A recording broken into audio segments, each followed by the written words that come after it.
yegg si fii rek ñu respecté ko comme ça ñu yem ci timing bi. waaw président ñu lay sant di la gërëm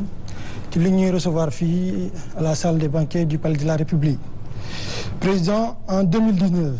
dafa am ku ñu naan Macky Sall mu diggee woon ne buñ ko falee buñ ko joxee un second mandat dana fexe ba 1 million de jeunes am un emploi ñu falaat ko jeunes yi xaar amoon yaakaar gisuñu emploi ya bi nga ñëwee ba léegi am nga ay waar yoo jot a def mais buñ xoolee rapport ANSD bu 2024 dañ ne un jeune sur trois un jeune sénégalais sur trois n'a pas d'emploi ni formation ni diplôme yokku ci ne 60% des femmes sont au foyer yokku ci ne 46% des jeunes entre 15 et 24 ans en âge de travailler sont sans diplôme sans emploi sans formation léegi may laaj lan nga fas yéene def pour ndaw ñooñee taxawoon tem pour ñu fi nekkoon jóge fi bañ a nërmeelal suñu démocratie pour ndaw yooyu mën a am formation mën a am liggéey mën a am faj seen di soxla merci. merci beaucoup préoccupation bu mag la pour gouvernement bi lépp lu laale question liggéey ak xëyu ndaw ñi am na loo relaté malheureusement c'est le tableau formation professionnelle bi dafa des système d'enseignement bu ñu am dafa généraliste trop il faut nga dem ba am yenn njàng yu sori yi door a defi concours ñu door la recruter avec des places limitées parce que tant que c'est des concours ça signifie que c'est le gouvernement généralement qui recrute te c'est pas gouvernement bi mënul absorber le besoin d'emploi dans un pays boo xam ne la moitié de la population a moins de 19 ans et que 75% à peu près de la population ñu ngi am 35 ans wàcc ci suuf moo taxoon bi ma ñëwee dama ne dañuy compter sur le secteur privé bu fort parce que état da koy soutenir pour renforcer ko moo tax le ministère de la formation professionnelle et technique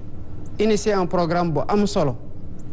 woowe ko la grande offensive pour la formation professionnelle parce que en fait c'est là ndaw ñu bëri wax nga leen amuñu emploi c'est que ndaw ñu bëri déjà parce que amuñu formation professionnelle ils sont pas employables loolu moo tax ba prochainement dinaa présider un conseil pour sur l'employabilité et l'emploi des jeunes programme yooyu nag ñu ngi koy wéyal avec le ministère de la formation professionnelle à travers la finalisation et l'érection de beaucoup de centres de formation professionnelle ànd ceeg suñu partenaires yoo xam ne compagnonnage bi lu mu joxe en termes de formation professionnelle et d'insertion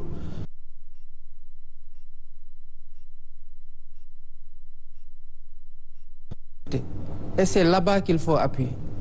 beneen bi c'est aller ci secteur yoo xamante ne dañuy am capacité d'absorption main d'œuvre bu bari mais même main d'œuvre boobu il faut qu'elle soit de qualité te loolu d'abord critère bu am solo la pour attirer des investisseurs pour ñu créer des emplois dama toog récemment doon recevoir un investisseur mu ne ma jënd naa usine pare na depuis avant ñuy ñëw la ba tey mu ngi fi parce que code des investissements bi tel que le code est fait parce que loi la dañ ko wax ne yow fi nga bëgg a samp sa usine il faut que nga créer 150 emplois mu ne man bu ma jógee mënuma créer 150 emplois mais mën naa créer 80 mais je préfère avoir que créer 80 emplois plutôt que créer 0 emploi surtout avec le risque que mu dem feneen créer ko fa di ba pare ñuy importer ba tey moo tax heureusement bi ma ñëwee fekk naa ñu nekk di réformer le code des investissements et le dernier atelier de partage bi ñu waroon def entre l'APIX et le ministère des finances et du budget def nañ ko ba pare li ci des pour ñu àgg ci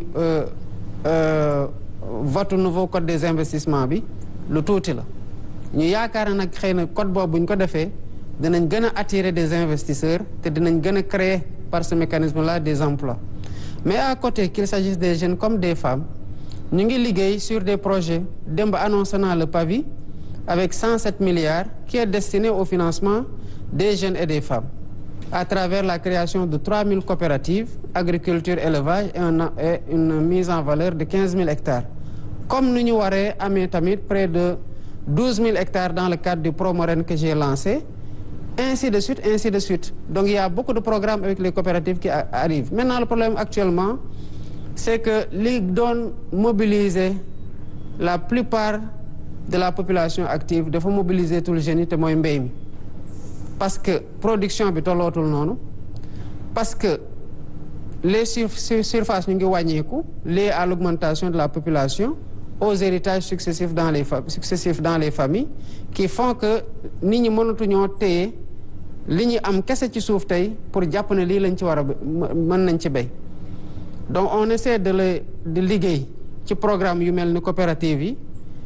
avec le ministère de l'Agriculture moo taxoon d'ailleurs ñu mettre à côté un secrétariat d'État aux coopératives et à l'encadrement paysan pour relancer waat une activité qui absorbe une main-d'œuvre importante mais en la professionnalisant par une formation bu tax agriculteurs yi mën a tirer le meilleur parti de la terre. Maintenant à côté ni ma ko waxee yàlla formation professionnelle et l'État aussi dans le cadre de sa politique de recrutement mu ngi ci di identifier ay niches yoo xamante ne ay métiers yoo xamante ne ñu ngi ciy liggéey et qui peuvent absorber une main-d'œuvre importante particulièrement ci métier numérique yi. loolu moo tax d'ailleurs ñu defoon le New Deal technologique parce que bari na ay sénégalais yoo xamante ne que nit ñi xam ko ou pas du ñu jóge seen kër seen ordinateur la ñuy téye te weer bu deewee dinañ fayeeku lu ëpp foofu lu koy xëy chaque jour di dem di xëy di gontu di fayeeku. Pourquoi? Parce que xaaruñu ci liy liggéey fii ci biir réew mi ñu ngi capter ay yeneen marché yoo xamante ne marché de service la di ko rendre à des multinationales ou à des privés ou à des structures extérieures yoo xamante ne ñu ngi leen defay xaalis yu bari. Ça c'est des métiers yoo xamante ne aussi il nous faut ñu ngi ciy liggéey avec des partenaires am na lu ñu fi jotoon testé qu'on est en train de revoir naka lañ koy relancer pour créer le maximum d'emplois possible. Mais c'est une préoccupation forte bu ñu am pour répondre effectivement aux besoins d'emploi des jeunes mais surtout aux besoins de formation pour seen employabilité d'abord parce que ñu bari dañu la wax ne dama bëgg liggéey boo leen waxee loo mën a liggéey ñu ne lu ñu ma jox rek baax na généralement c'est parce que derrière il y a pas de formation même si am na ñoo xamante ne aussi jàng nañu am nañu savoir mu dese leen savoir faire bu mën a tax ñu insérer leen dans le monde professionnel et c'est cette continuité formation acquisition d'un savoir-faire la ñu nekk di liggéey aussi pour que dans le cadre de la formation duale école entreprise que mu mën a am un savoir-faire bu apprenant bi di am dès que muy génn école pour bu ne mën naa lii duñ ko ne ana sa expérience professionnelle parce que boo amee sa doctorat am sa master sa ñaari master ñetti master ñu laaj la expérience professionnelle dañuy xool ndax yow am nga savoir-faire généralement formation duale bi dina ko dimbale dina ko combler mais surtout la formation professionnelle aussi ci métier yoo xamante ne du jàng ko nii dans le tas kese la mais da nga koy jàng am ci diplôme am ci reconnaissance ñu mën la employer partout parce que am nga savoir-faire boo mën a jaay à une entreprise. Très bien. Donc François Xavier toujours si ñaareelu thématique bi ma bàyyi la nga poser sa question. jërëjëf Mariama président dama bëggoon aborder ak yow benn problématique boo xam ne ñàkkul mu am lien ak li nga